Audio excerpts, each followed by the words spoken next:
안녕하세요. 네, 안녕하세요. 오늘 이제 성경 모임 11번째가 되겠네요.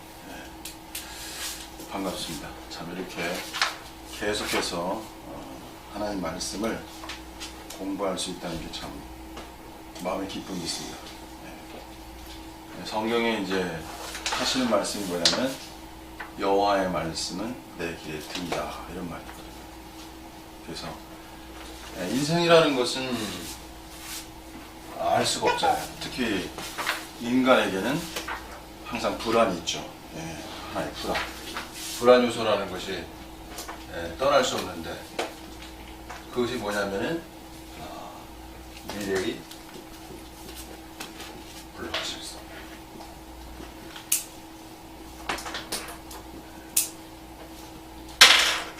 그래서 미래가 확실한 게 아니죠. 아무도 미래를 알 수가 없죠.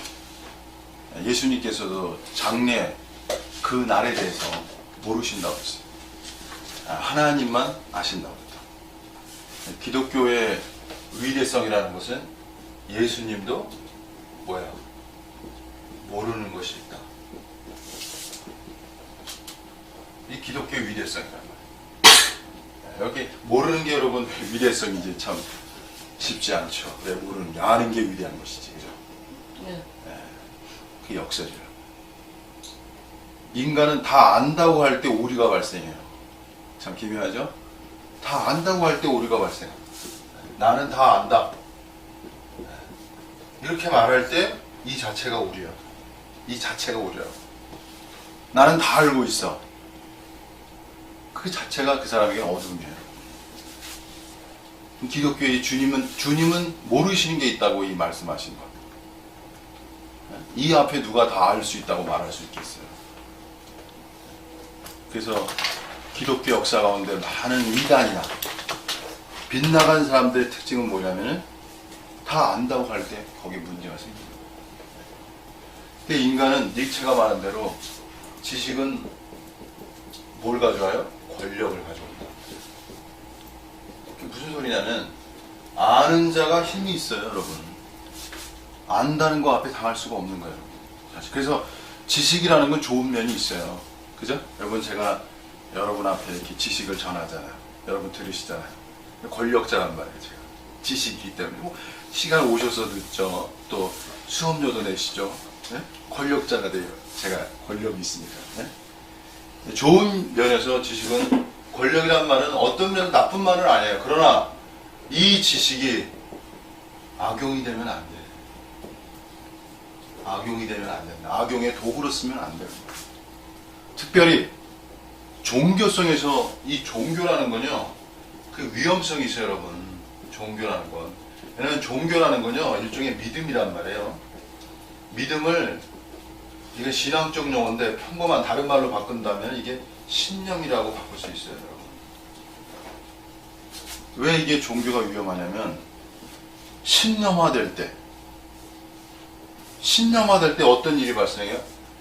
이건 행동이 나타나는 거야, 행동이.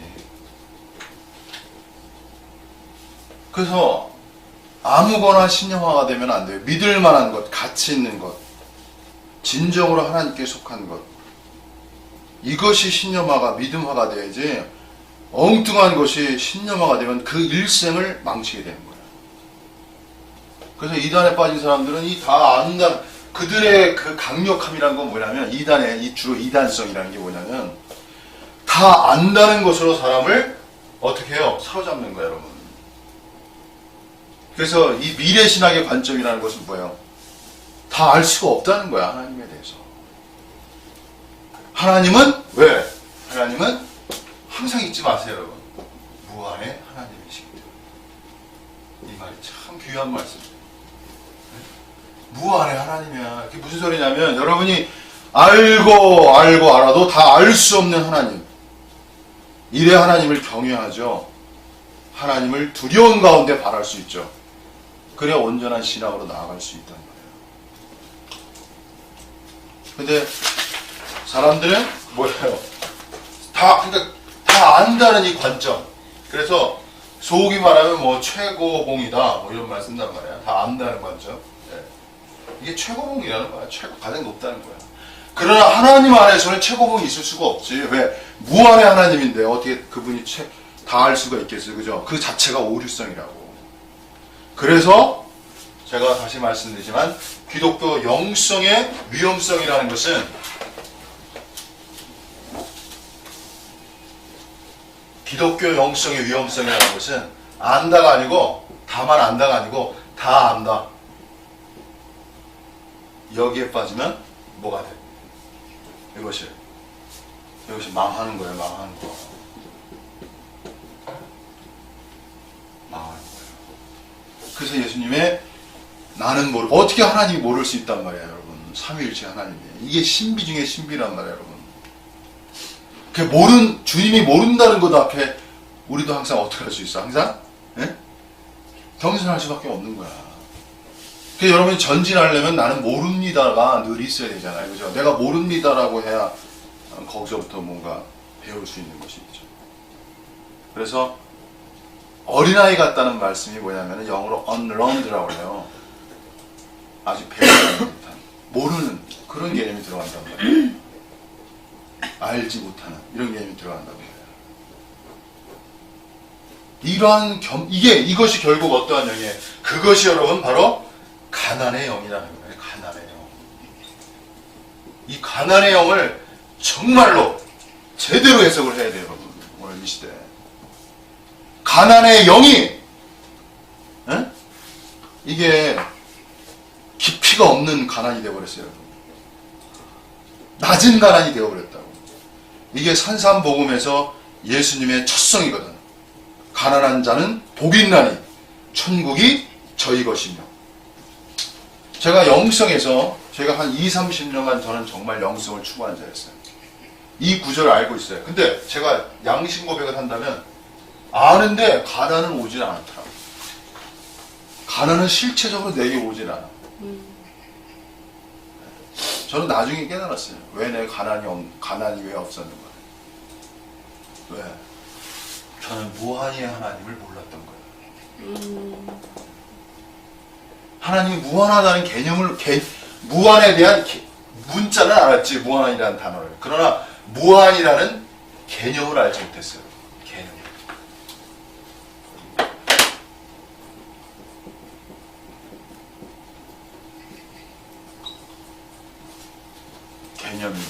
개념을 알아야, 무한의 개념을 알아야 뭘 알게 돼? 무한의 실체를 알게 되는 거야.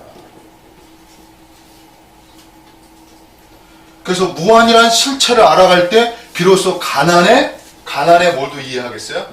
가난의 실체도 이해하게 된다는 말씀이에요. 그래서 늘 가난의 영이 있어야 어떻게 나갈 수 있어요? 새로운 하나님을 만날 수 있는 거예요. 가난이 그래서 중요한 거야. 오늘 이 시대는 기독교는 뭐 어떻게 해요? 흔히 쉽게 말하면 지루함에 빠져있다는 지루하단 말이야. 일종의 단적으로 말씀드린다는 거야. 왜 가지고 지루하단 말이야. 똑같은 말 하는 거. 다 뻔한 말들. 지루하니까 재미가 없는 거예요. 그러니까 눈이 다른 데로 돌아간단 말이에요. 저는 실제적으로 그런 얘기를 들었단 말이에요. 그냥 빨리 예배 끝나고 이제 다른 데 가서 이제 또 좋아하는 거. 네 보물이 있는 곳에 내 마음이 있다고 했다고. 성경에. 오늘 제가 마음에 대해서 이제 교제할 건데 서두가 기네요, 어쨌든. 네 보물이 있는 곳에 마음이 있다고 했다고. 성경. 여러분 이게 신에게 신이 보물이 돼야지.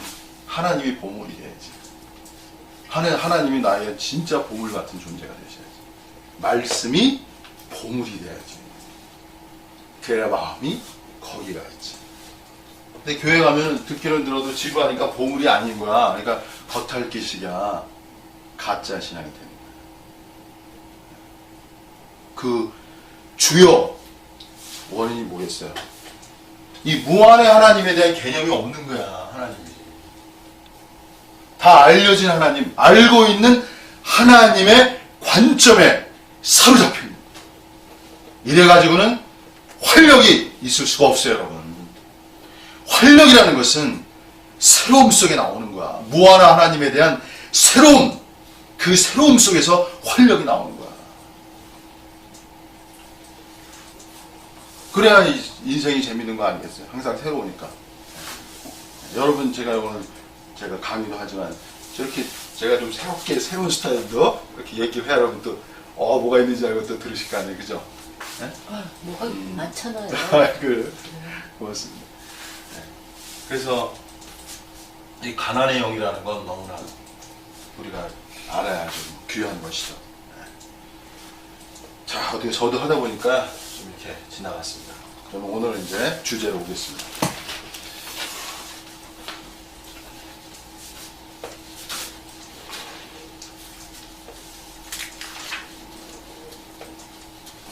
오늘 주제는 평이하지만 굉장히 중요한 것 제가 선택했어요. 뭐냐면 마음에 관한 거예요. 마음. 그래서 마음에 대한 탐구.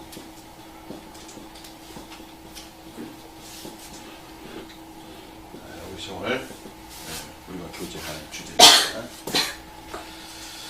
첫째, 이제 1번에 보시면요, 마음은 삶의 방향을 정한다고 썼어요. 그래서 마음은 삶의 방향.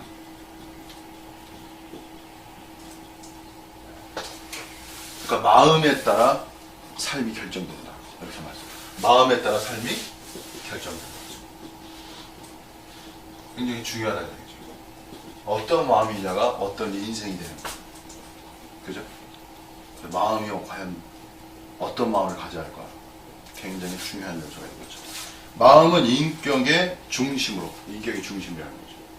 삶의 방향을 정하는 전인의 사고 동그라미 치시고, 사고, 생각, 감정, 그 다음에 의지로 나타난다. 그래서 마음이라는 건요, 마음이라는 자체가 사고, 그 다음에 감정, 의지를 포함하는 개념입니다. 그죠? 사고는 이제 주로 우리가 생각이라고 해도 돼요. 이거를 포함하는 개념. 마음이라. 이 세 가지를 포함하는 개념이에요. 우리가 양심이라는 부분도 이제 마음으로 포함하는 사람들이 있는데, 어쨌든 인간은 지정의라고 그러잖아요. 지정의. 소위. 그죠? 지정의. 같은 말이에요. 지정의. 같은 말이죠. 그래서 마음이라는 것은 지정의를 포함해요. 그러니까 인격의 중심으로서 이 세 부분을 포함하기 때문에 마음이 어떠하냐에 따라서 인생의 방향이 결정되는 거예요. 그래서 마음이 굉장히 중요한 거예요. 그래서 불교에서는 마음에 대한 논의가 너무 많잖아요. 그죠? 너무나 다양하고. 계속 마음에 대한 탐구가 이제 불교적 이야기예요. 이제 기독교적으로 이제 마음을 어떻게 볼 건가. 여러 가지 말할 수 있겠죠. 그 중에 제가 한 단면만을 이제 오늘 말씀드리는 게 굉장히 중요한 부분이기 때문에. 자, 첫 번째 보시면요. 두 번째로, 마음은 생명의 원천을 흐르게 하는 통로다. 그래서 잠언서 4장 23절 말씀이에요. 한번 같이 읽겠습니다. 시작. 무릇 지킬 만한 것보다 더욱 내 마음을 지키라. 생명의 근원이 이에서 나느니라. 여러분, 이 생명이라는 단어가 참 추상적이야, 그죠? 영어로 라이프, 삶, 인생 이렇게도 해석할 수 있지만, 어쨌든 라이프라는 뜻이 삶, 인생이라도 해석할 수 있지만 생명으로 해석할 수 있단 말이에요. 이 생명이라는 단어가 굉장히 이게 추상적 단어거든요. 관념적 단어고, 생명이라는 건 어떻게 눈으로 나타나 현상으로 보이기는 어렵잖아요, 그죠? 근데 생명이라는 단어는 어때요, 여러분? 하나님은 일종의 생명의 원천이, 그분이 하나님이 생명의 원천이시거든요. 그래서 이 생명이라는 단어를 어떻게 우리가 구체화시킬 건가? 이건 간단한 문제가 아니에요. 그 중에 제가 하나를 말한다면, 생명이 구체화된다면 이게 일종의 활력, 이렇게 활력이라고 할까? 이런 단어. 이게 굉장히 중요한 단어죠. 활력이라는 단어. 미래 신학 관점에서는요, 이게 활력이라는 단어가 중요한 단어예요. 살아있어야 돼. 죽어있는 게 아니야. 살아있어야 돼. 그러니까 신앙이라는 건 어떻게 해야 돼요? 살아있어야 돼요. 역동해야 돼요. 죽어 있는 게 아니야, 여러분. 살아있는 활화의 특징이 뭐냐면, 이게 뭐냐면은, 활화의 특징은 여기서 하나 쓰겠습니다. 미래성이에요. 이 단어가 중요한 단어예요. 미래성이라는 단어. 미래신학이죠. 우리가 미래신학이라고 그러는데, 미래신학의 관점이라고 말해서는, 우리가 펜타 미래신학 연구소잖아요. 그죠? 그래서 미래신학이라고 하는 거 제가, 펜타란 말인데, 좀 더 깊은 말인데, 나중에 제가 설명해 드리겠고. 그래서, 미래성이 있는 거야, 미래성. 오늘, 인간의 행복이라는 건 미래가 어떻게 해야 돼? 보장돼야 되거든. 그죠? 미래가 보장되어야만 행복할 수, 미래가 보장되지 않으면, 누가 행복하겠어? 누가 생명이 있겠어? 그래서, 미래적 확신성이 있어야 되고, 미래적 소망이 있어야 돼요. 이게 생명의 어떤 뭐랄까, 하나의 나타남이라고 할까? 그런 것이죠. 그래서 오늘 현재를 충실한 게, 오늘 우리가 현재에 충실하다는 것은 왜 그래요? 미래를 위한 거야. 현재성이라는 것은 미래성을 위한 것이라고. 그리고 특별히 기독교는 어떤 종교예요? 기독교는 미래성을 가진 종교예요. 미래성. 불교의 관점은 원의 관점이잖아요. 원의 관점. 네? 뭔가 돌고 도는 순환의 관점이잖아. 불교는 우리가 순환의 관점이 있단 말이에요. 윤회라는 관점이 이게 순환적 관점이잖아, 어쨌든. 그죠? 근데 기독교는 뭐예요? 순환의 관점이 아니에요. 기독교는 무슨 뭐예요? 미래적 관점이에요. 미래성을 위해서 나와요. 그래서 여러분이 정상적인 신앙인, 정상적인 하나님을 따르는 자가 된다면 여러분의 미래가 어떻게 해야 돼요? 발전해야 되는 거예요. 미래가 변화돼야 되는 거예요. 미래가 새로워야 돼요. 이것이 중요한 거예요. 아멘? 네. 그래서 공부하시는 거예요. 공부를 많이 하고 안 하는데 미래가 뭐 별로 똑같다. 그러면 문제가 있는 거야. 그래서 지난번에도 말씀드렸지만 성경에서는 중요한 요소가 뭐야? 열매라는 부분이 굉장히 중요한 요소가 되는 거예요. 성경 사상에서는 이 열매라는 게 굉장히 중요한 거예요, 여러분. 무화과 나무를 보시고 열매가 없었을 때 예수님이 저주하셨다고. 열매가 있는 거야. 열매가 뭐야? 그게 미래성이란 말이야. 다시 말하면 미래의 결실을 이루어야 되는 거예요. 결실 있는 사람이 돼야 돼요. 열매를 맺는 사람이 돼야 돼. 근데 오늘 영성주의자들의 제가 그림자를 뭐 계속 말하지만 영성주의 그림자는 뭐예요? 지난번에 제가 말씀드렸죠? 자기 합리화라는 게. 무엇으로 자기 합리를 해? 열매가 없는데도 불구하고 열매가 없는 것 자체를 자기 합리화시킨다고. 무엇으로 합리화한다고 했어요, 제가?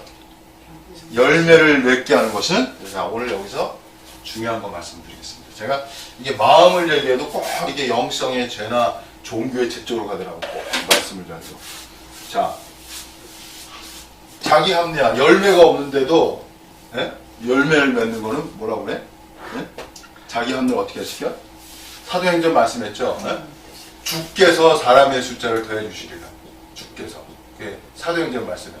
그래서 열매를 맺는 것은 하나님의 일이다. 이렇게 자기에 합리화시킨단 말이야. 뭐라고 할 말이 뭐가 있겠어? 하나님. 틀린 말은 아니에요, 또 이 말이. 근데 이게 합리화로 쓰일 수 있다는 걸 여러분이 아시고. 무서운 거죠. 틀린 말은 아니라고. 하나님이 도우시게 역사하셔야지, 물론. 그죠? 근데 이게 자기 합리화로 쓸 수 있다는 이 점을 여러분이 아셔야 돼요. 그러지 않으면 망해요. 왜? 무화과 나무 보시고 열매를 맺지 않을 때 뭐라 그랬어? 저주하셨단 말이에요. 왜? 그 말씀은 생각 안 해요. 그죠? 그래서 열매 없는 거에 대해서 하나님이 하시지만 나의 문제는 무엇인가를 고민하고 생각해야 된다는 거. 오히려 열매가 없는 것이 계시야. 여러분, 역으로. 열매가 없는 것이 그 사람이 하나님에 대한 계시라고. 네. 너가 뭐가 잘못된지를 보여주. 하나의 신호라고 여러분. 제가 이해하시죠? 예. 저 같은 사람 어디 있어요? 제가 말씀드린 20, 30년 영성을 추구했는데 없으니까 얼마나 괴롭겠어요. 그렇기 때문에 저는 이제 뭐 나중에 저희 또 이렇게 간증이 있는데 어쨌든 저는 변했잖아요. 새로운 사람이 됐단 말이에요. 네? 저는 자 마음 얘기하는데 자꾸 다른 얘기하는데 어쩔 수 없네요. 이게 기독교에서는요 생명이라는 단어가 있고 생명의 성장이라는 단어가 있어요.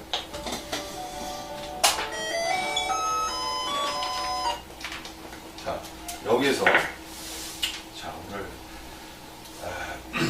가야 할 길이 있는데 생명의 성장 참 이런 말 이걸 설명하려면 또 시간이 많이 걸려. 근데 자 이거 다 설명할 수 없고요.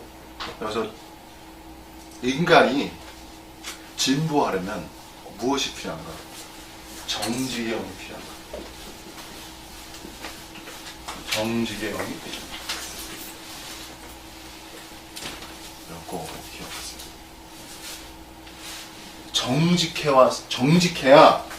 정직해야 세워질 수 있어요. 정직해야 세워질 수 있다.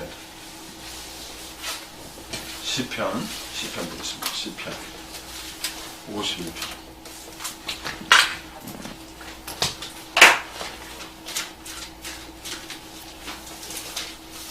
시편 51편이에요.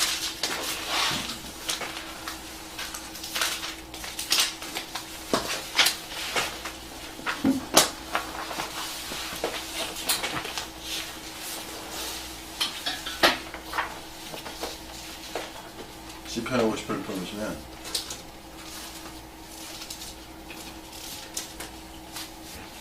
10절에 보면 이런 말이 있습니다. 이게 다윗이 밧세바를 범하고 나서 자신의 죄악을 보고 지은 시예요.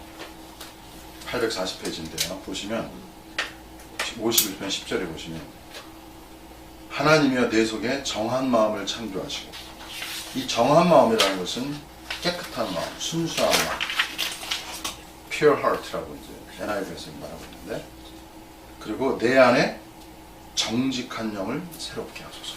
이 단어가 중요해요. 정직한 영. 이게 중요한 거예요. 죄악이라는 오늘 이제 죄악이라는 거에 대해서 말씀드릴게요. 죄악. 이 죄악이 회복되려면요 정직으로 돌아가야 돼요. 이해하세요? 자기 합리화는 뭐예요? 불정직한 거예요.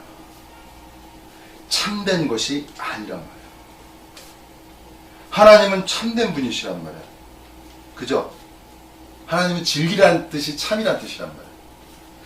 참으로 돌아가야 진실을 볼 수가 있는 거야. 진리를 볼 수 있는 거예요. 이게 중요한 말이에요. 진리를 보아야 길이 있어요, 여러분. 진리를 보려면, 참된 것을 보려면 정직으로 돌아가야 되는 거야. 정직해야 돼. 그래서 정직이라는 것은 다시 바꿔 말하면 자기 합리화를 깨트려야 되는 거야. 역으로 말씀드립니다. 인간은 자기 합리화하는 것은 뭐냐면 인간이 자기를 합리화하는 것은 자기의 존엄성을 세우기 위한 거라고. 자신의 가치를 세우기 위해서 자기를 합리화하는 거야. 뭔가 권세를 잡기 위해서, 권위를 잡기 위해서. 근데 기독교인의 길은 그런 길이 아니에요. 기독교인의 길은 여기의 길이에요. 기독교의 길은요, 기독교의 아름다움은 뭐냐면은 죄악을 보고 죄악을 시인하고 죄악을 회개하는 길이에요. 이게 그리스도인의 길이라는 거예요. 인간은 자기의 죄악을 보고 회개할 때 새로운 존재로 거듭나는 거라고. 그래서 제가 말씀드렸잖아요. 기독교만이 뭘 가지고 있다고? 네? 기독교만이 회개라는 걸 가지고 있다는 거예요.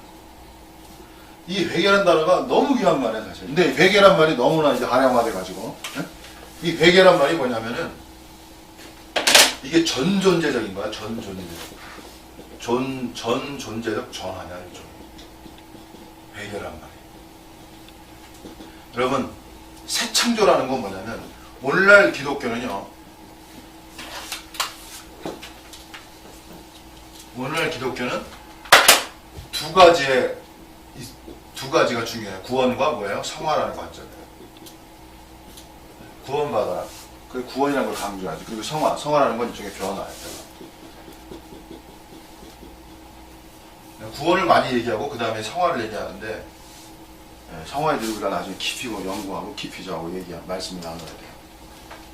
성화 부분에서는 루터, 칼빈, 웨슬리, 그 다음에 개혁신학 이렇게 네 가지가 중요해요. 이걸 정확히 알고 있어야 돼요.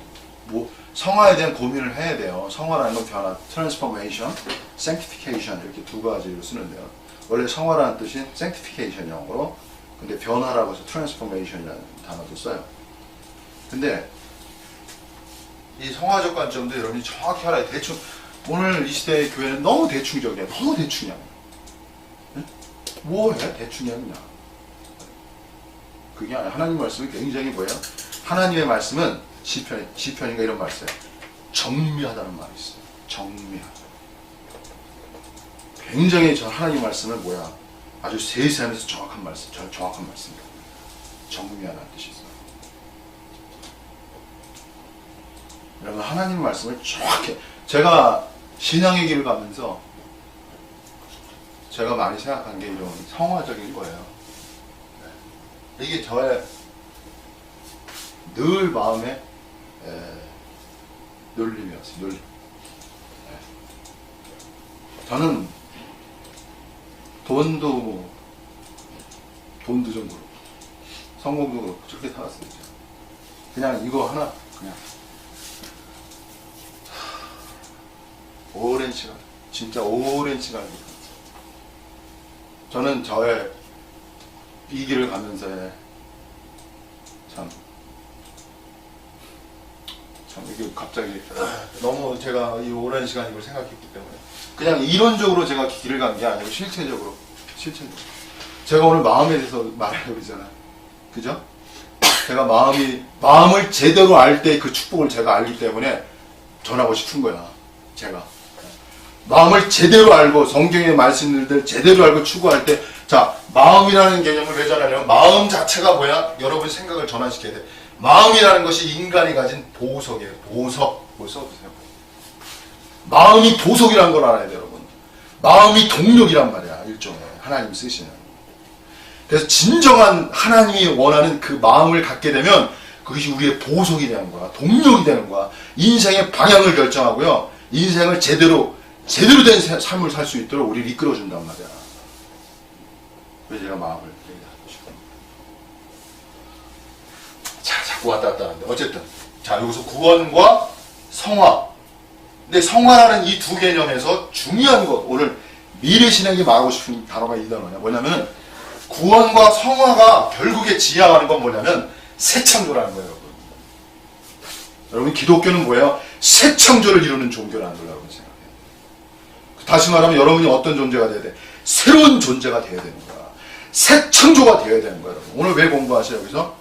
새로운 존재가 되기 위해서 공부하는 거야. 그리고 인간의 염원과 욕망과 갈망은 새로운 존재야, 여러분, 사실은. 나의 이 옛 존재가 싫은 거야, 원래 사실은. 내가 봐도. 거기서 벗어나서 진정한 새로운 창조물로서의 새로운 존재가 되기 위해서 여러분이 공부하시고 지금 살아가고 여기까지 오시는 거예요. 자, 이 새 창조에서 중요한 요소가 뭐냐면은 이게 회개라는 요소예요. 회개가 있어야 전 존재적 전화해서 새 창조가 된다 이거예요. 그래서 회개라는 것은 여기서 제가 씁니다. 회개라는 단어는 지속성이라는 거예요. 지속적 회개가 중요합니다. 오늘 회개 앞에 지속적이라는 단어를 써야 돼요. 그래서 구원이라는 개념이 구원받았어 다 끝나는 개념이 아니에요, 여러분. 한번 내가 구원받았어. 기독교는 구원을 강조하다 보니까 구원받았으면 다 끝났어. 그런 것이 일종의 우리가 잘 아는 구원파적 개념이란 말이야. 구원파라는 말 들어보셨어요? 그게 아니고 구원파는 지속적 회개성이 약하단 말이야. 이게 잘못된 거지. 새로운 창조가 이루어지기 위해서는 지속적인 회개가 중요한 거예요, 여러분. 아무리 영성이 뛰어나고 아무리 하나님을 안다 해도 회개가 없는 그곳에 뭐가 돼? 사단이 역사하는 거야. 이해하셨죠? 네. 회개가 없는 곳에 누가 역사한다고? 사단이 역사하는 거예요. 회개가 있는 곳에 사단이 역사할 수 없어. 이 말이 중요한 거예요, 여러분. 그죠? 네. 그래서 회개라는 단어가 여러분 이것이 구원이라는 거, 이거 실체적인 구원이라는 거. 자, 회개가 뭐라고요? 실체적인 구원이다. 이걸 아셔요. 그래서 이렇게 말씀드리겠습니다. 일반적 구원이라는 말 했잖아요. 썼는데 이것은 영역의 옮김이라고 말했어요. 영역의 옮김. 그래서 골로새서에 보면 흑암의 건세에서 하나님의 나라로 옮겼다는 말이 있어요. 골로새서에 보면요. 너희를 아셨죠? 네, 흑암의 건세에서 사랑의 아들의 나라로 옮겼다는 말이 있다고. 그래서 구원이라는 것은 영역의 하나의 옮김, 영역. 그러니까 영역이라는 것은 우리가 구원이라는 개념은 뭐냐면 죄인된 우리가 이게 심판받아야 되거든. 그래서 일종의 쉽게 말하면 지옥에 간다 이거야. 근데 이런 사람을 어떻게 하나님의 영세에서 지옥과 심판을 사해준 거야. 이 가지 않도록 일종의 영세. 다시 말해 우리 천국 개념은 또 이게 좀 더 그냥 쉽게 어떻게 다르게 말하기 어려운데 천국으로 그냥 말할게. 원래 천국도 이게 세세하게 나눠야 되는데 천국이라는 개념도 세세하게 나눠줘요, 여러분.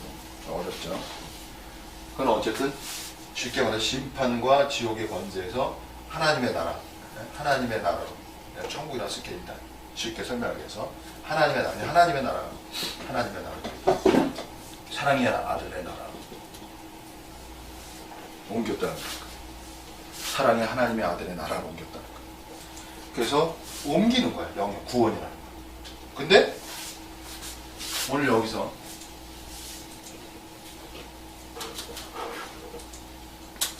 구원은 옮김이라고 했잖아요. 그죠? 구원은 옮김이다. 일종의.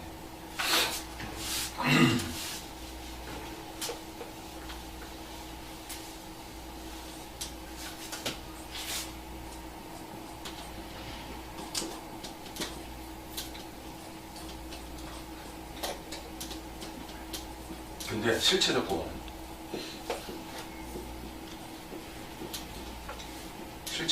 뭐냐면 존재의 변화. 이게 실체적 구원.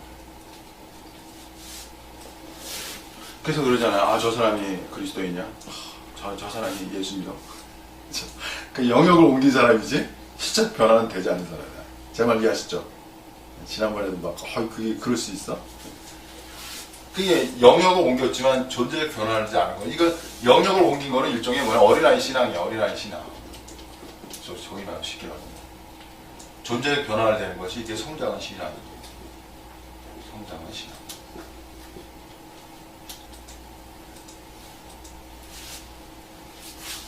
그래서 어디다 초점을 맞추셔야 되냐면 영역을 옮길 뿐 아니라 믿음이라는 단어, 이제 믿음이라는 단어도 많이 설명해야 되는데 믿음이 엄청난 축복이죠. 그러면서도 그림자를 형성하지. 자, 어쨌든 존재의 변화를 가져와야 돼. 이 존재의 변화를 가져오는 또 하나의 실체적인 길이 뭐라고?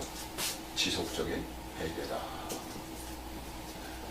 이거를 여러분에게 말씀드리고 싶습니다. 그래서 영성의 죄는 왜 영성의 죄가 형성되나? 영성이라는 자체가 뭐냐면요, 신일체예요. 영성이 뭐라고요? 신일체. 영성을 추구하는 자는 궁극적으로 뭘 추구하는 거야? 신일치를 추구합니다. 신일치적 관점에 신과 하나 된다는 걸 굉장히 신과 하나 된다는 개념을 굉장히 강조한다. 근데 기묘하게도 영성에는 그림자, 죄가 형성되는데 신일치를 가져오면 뭐가 돼? 신일치를 가져오면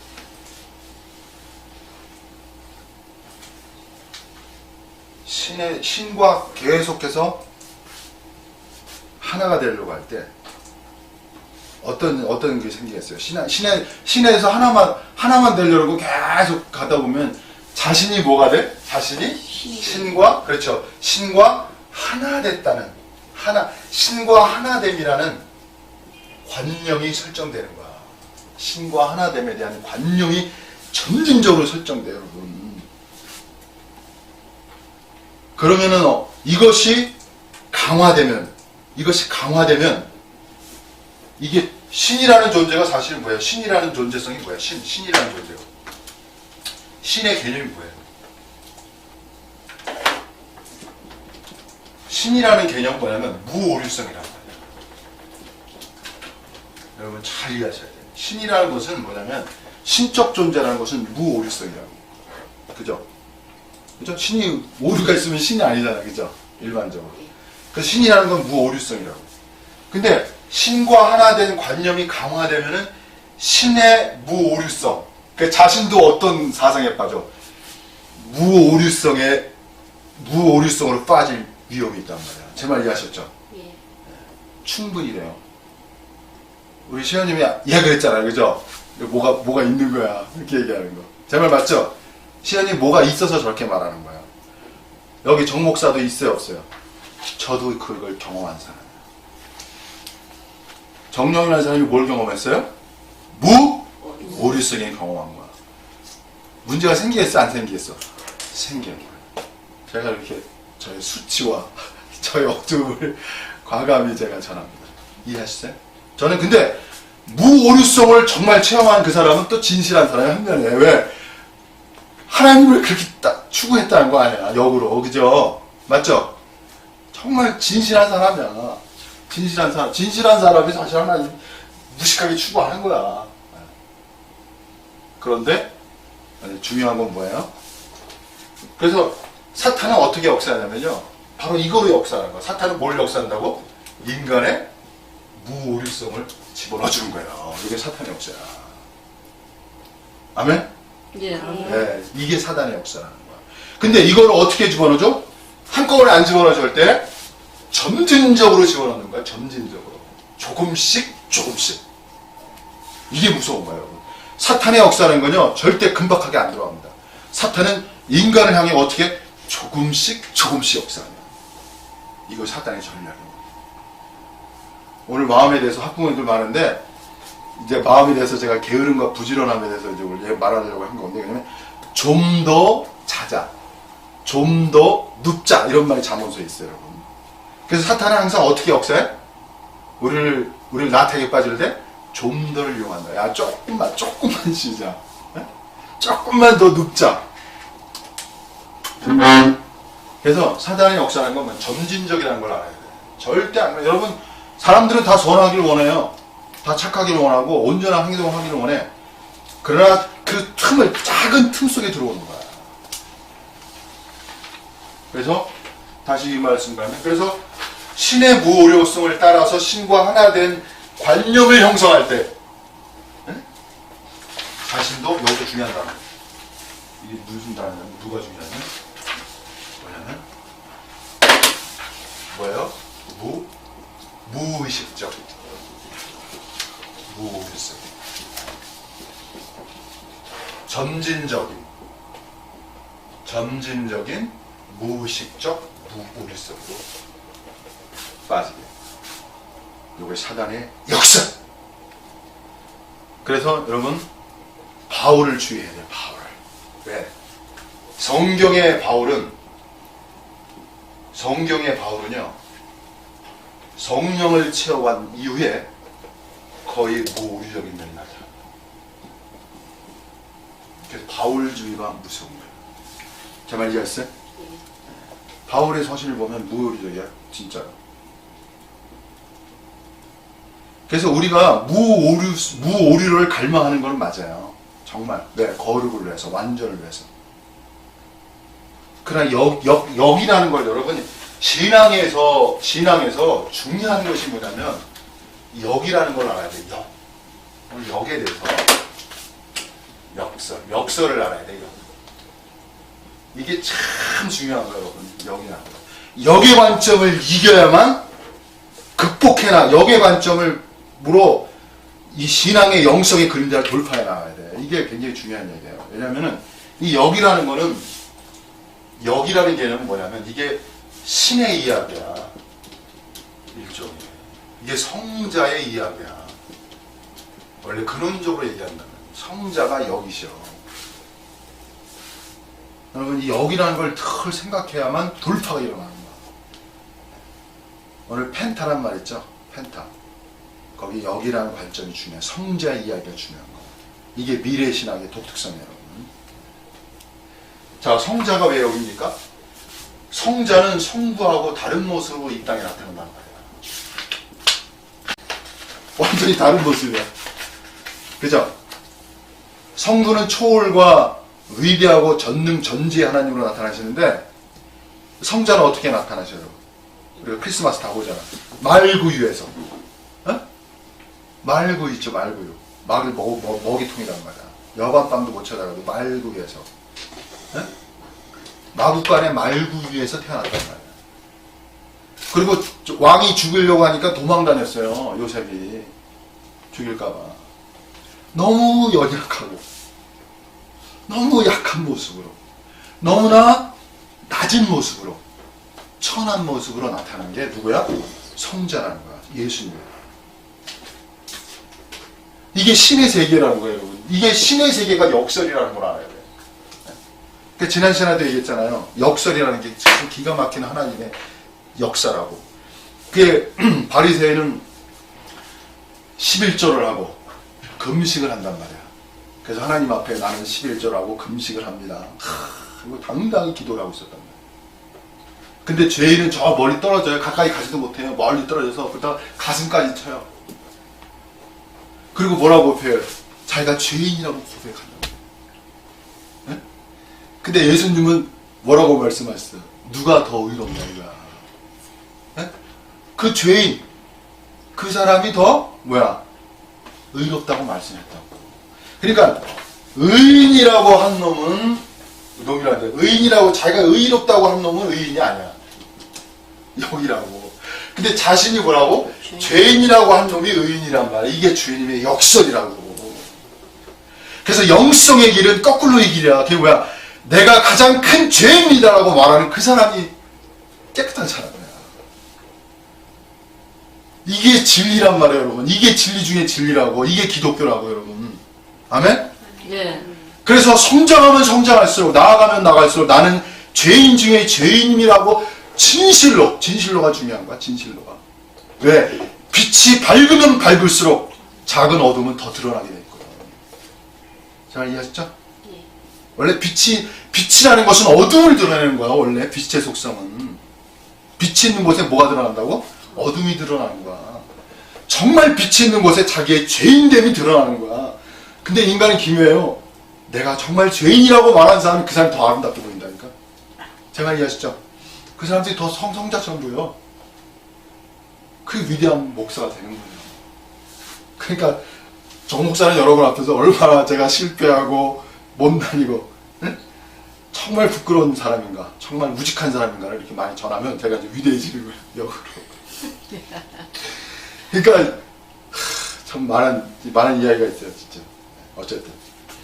이게 역이라는 게 그런 거예요. 그래서 자, 제가 이게 영성주의자들의 그림자라고 그랬잖아요, 그죠? 그러면은 참 어려운 얘기예요. 참 진실이라는 건 참 어려워. 진실이라는 건. 진실이라는 건, 진실된 건 뭐냐면요, 자신의 어둠을 지속적으로 인정하는 게 이게 진정 아름다운. 이게 진정 아름다운. 오늘날 많은 사람들이 교회 건축을 얘기해요. 교회 건축이라는 개념을 사람들은 이게 교회 건축이라는 개념만이 나중에 이제 이 교회 건축 굉장히 중요한 단어거든. 왜냐하면 이게 하나님의 실체적인 하나님의 목표가 되니까. 그래가지고 첫째로 꼽는 게 뭐냐면 계시야, 계시. 계시라. 그게 뭐냐면 소위 말하는 최고의 계시로. 최고의 계시로 1번. 최고의 계시가 있어야 교회 건축이라는 개념을 가져요. 그래서 최고의 계시를 막 전하려고 해요. 최고로. 그 틀린 말은 아니야. 이걸 부인하고 싶지는 않아. 최고의 계시.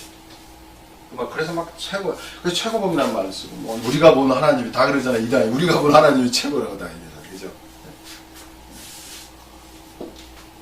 그런 말을 해.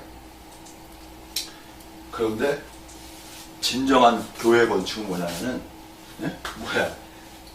여기서 저는 오늘 이제 거의 마무리를 해야 되겠네. 일단은 실체적 교회 건축은요, 이 미래신학적 관점이에요. 사탄의 파괴.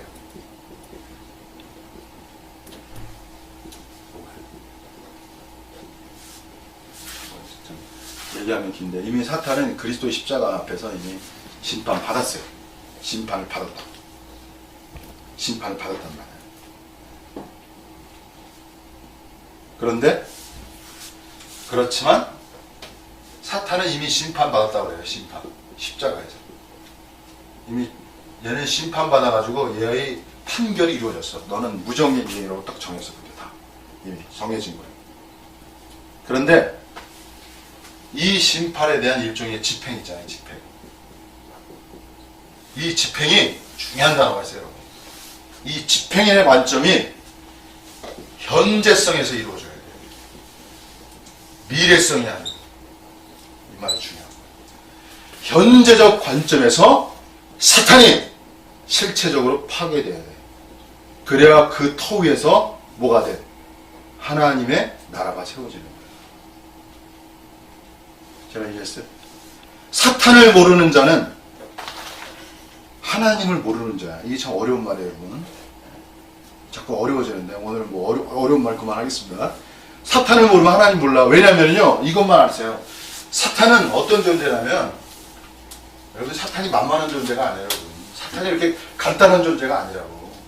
한면 사탄은 이 말이 중요해요. 신과 진리 위조자야. 이게 중요한 거야. 신과 진리의 뭐라고? 위조자라는 게 중요한 거야. 만만한 존재가 아니라는 거지.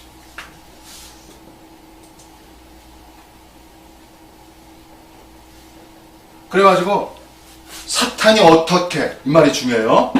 사탄이 어떻게 신과 하나님과 진리를 위조하는 죄를 꿰뚫고 돌파하고 파괴내어야 진정한 하나님과 진리가 세워집니다. 제발 이해하시죠? 이 말이 중요한 거예요. 그래서 사탄은 항상 부흥 속에서, 성령의 부흥 속에서 뭘 역사해? 위조의 역사를 가져오는 거야. 어떻게? 또 뭘 위조해?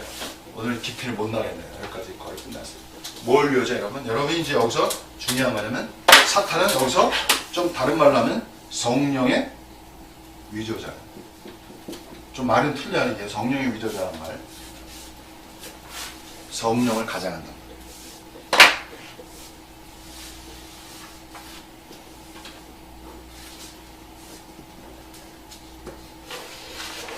자, 여기서 이제 마지막으로 몇 마디만 하고 정리할게요. 잘 보세요.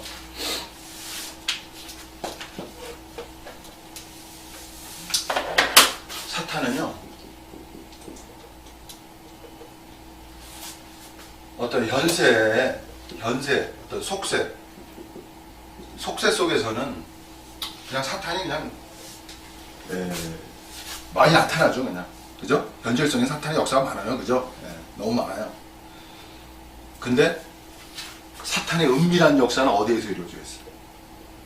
사탄의 가장 간교하고 은밀한 역사는 어디에서 이루어졌어요? 씁니다, 제가. 종교.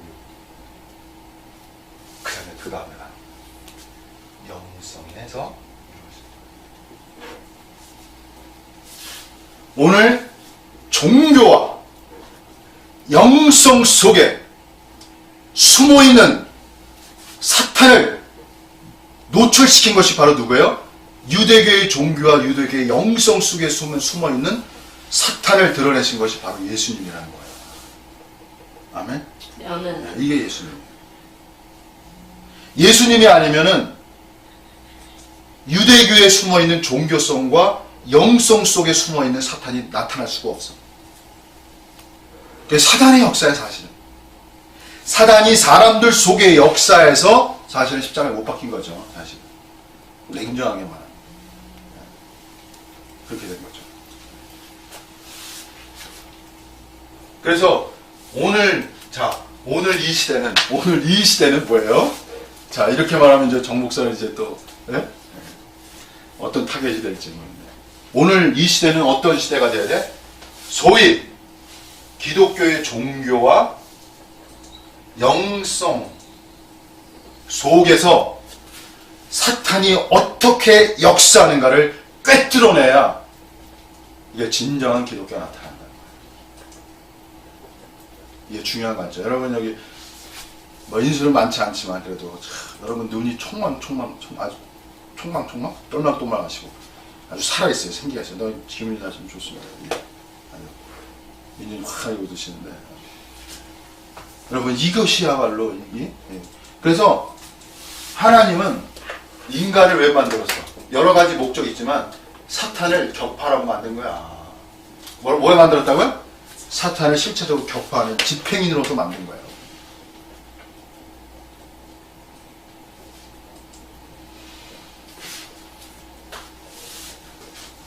자, 그래서 이제 마지막으로 이제 정리할게요.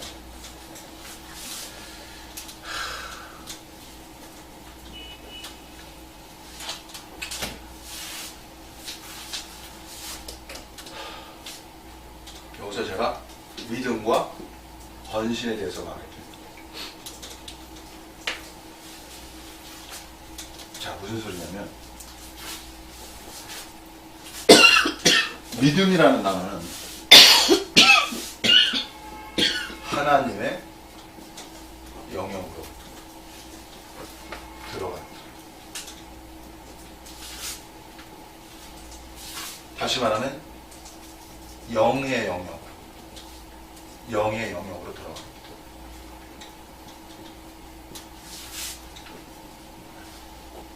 무슨 소리냐면 하나님은요 보이지 아니하신다. 그죠? 눈에 안 보이시잖아요, 그죠? 비가시적이다. 그래서 하나님의 영역으로 들어가기 위해서는 우리의 육신의 뇌로 볼 수가 없어요. 그래서 이게 믿음이라는 단어가 그래서 위대하다는 거야. 믿음만이 하나님의 영역으로 들어갈 수 있는 거예요. 제 말 이해하시죠? 바라는 것들의 실상이란 말이다. 보지 못하는 것의 증거란 말이고, 바라는 것들의 실상이 보지 못하는 것의 증거. 이게 보지 못하지만 증거가 있어. 그게 바로 믿음이라는 거죠.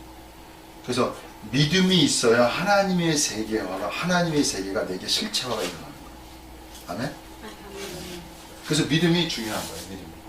믿음이 없는 자에게 사단이 역사하지도 않아요. 아니, 역사하지 않는다기보다 그건 큰 문제가 안 돼요. 사단은 누구한테 역사하겠어? 믿음이 있는 자에게 역사해. 그것도 어떤 믿음이 있는 자에게? 진정한 믿음이 있는 자에게 역사하는 거야. 아시죠? 예? 여기에 진정한 사단의 깊은 역사가 숨어 있는 거예요. 여러분, 사단이 믿음이 있는 자에게 역사하는 거예요. 아주 사탄의 깊은 것은 뭐냐면 믿음이 있는 자에게 역사하는 거야. 무슨 역사로? 성령의 위조의 역사로 임하는 거야. 그래서 오히려 믿는 자는 어떻게 보면 어떤 단체 믿는다는 사람들이 문제가 많아도, 그죠? 이상한 단체가 많죠, 다, 그죠? 그건 사단이 역사한 결과란 말이야. 나중에 구체적으로 얘기해야 되는데 어쨌든 그 다음에 헌신이란 단어. 이 헌신이란 단어가 왜 다른 말을 바꾸네. 헌신이란 단어도 있지만 그 다음에 뭐냐면 순종이란 단어예요. 순종. 그러니까 대략적으로 말하는 거예요. 제가 오늘 시간이 많지 않아서. 순종이라는 건 자, 여기 보세요. 믿음의 결과가 순종이에요. 믿음이 있다는 것은 뭐냐면 순종이 있다는 거예요. 자, 순종이 있다는 것은 믿음이 있다는 거예요. 믿는 자만이 순종할 수 있어요. 잘 이해하셨죠?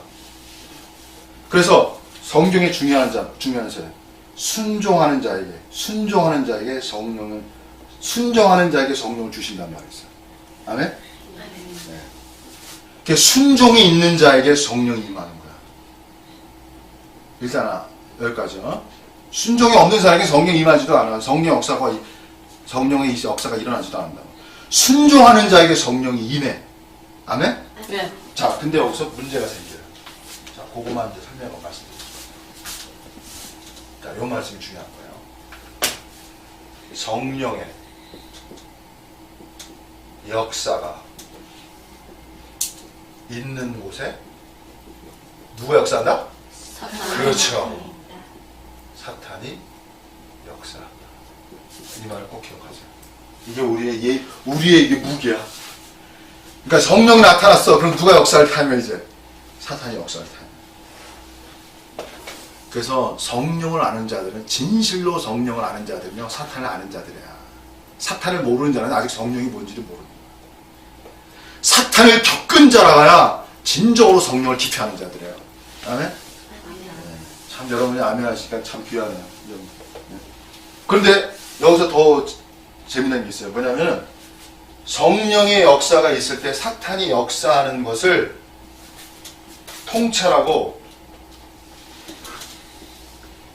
그 다음에 돌파할 때,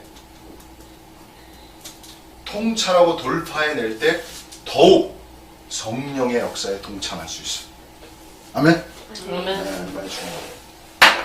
그래서 사탄은 뭐야? 하나님에게 활용의 도구가 되는 거야. 어둠은, 쉽게 말해 어둠은 더 밝은 빛을 가져오기 위한 도구가 되는 거야. 아멘? 네, 이겁니다. 이게 하나님의 진리라.